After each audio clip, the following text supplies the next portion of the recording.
हर हर महादेव दोस्तों। आपने एक कहानी सुनी होगी, प्यासा कौवा। तो ये प्यासा कौवा जो है बहुत ज़बरदस्त सीख देता है हमें अपने आध्यात्मिक जीवन के लिए। जब कौवे को प्यास लगती है, उसे एक घड़ा दिखता है। देखता है उस घड़े में पानी जो है बहुत कम है और उस पानी तक उसकी पहुंच नहीं है। पहुंच मतलब उसकी चोंच वहां तक जाती नहीं और उसे बहुत प्यास लगी है और वो पानी ना पिए तो वो मर जाए उस प्यास से, उस दुख से। तो आसपास पड़े कंकड़ एक एक करके उसमें डालता है। ज्यों ज्यों कंकड़ उसमें डलते हैं, त्यों त्यों पानी ऊपर आने लगता है। और जब पानी बिल्कुल ऊपर आ जाता है, कौवा अपनी प्यास बुझाता है और आनंद में उड़ जाता है, जीवन का आनंद लेते हुए। बिल्कुल इसी प्रकार हमारा जो जीवन रूपी घड़ा है, उसमें जो भक्ति रूपी पानी है, वो बहुत नीचे है।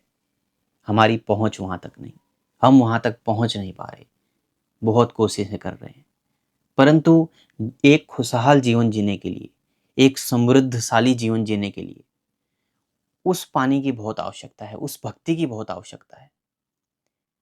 तो हमें क्या करना है? हमें भगवान शिव नाम रूपी कंकड़ उसमें डालने हैं, क्योंकि कंकर कंकर में शंकर है। जब आप एक एक करके भगवान शिव रूपी कंकर उनमें डालेंगे, उस जीवन रूपी घड़े में, धीरे धीरे धीरे धीरे जब वो कंकर इकट्ठे होते रहेंगे, तो आप देखेंगे कि वो पानी ठीक उसी प्रकार आपकी पहुंच में आ जाएगा।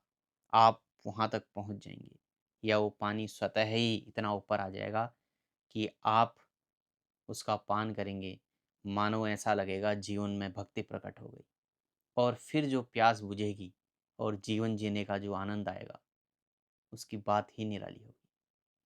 तो इस कहानी से आपको चाहे कुछ भी बताया हो, पर मुझे जो समझ में आया गुरु कृपा से, गुरुओं को सुन के, संतों को सुन के, वो यही है कि भगवान शिव नाम रूपी कंकड़ उसमें डालो और भक्ति रूपी जल को प्रकट कर लो और अपने जीवन को कृतार्थ करो। फिर मिलेंगे अन्य किसी चर्चा के साथ। तब तक के लिए हर हर महादेव।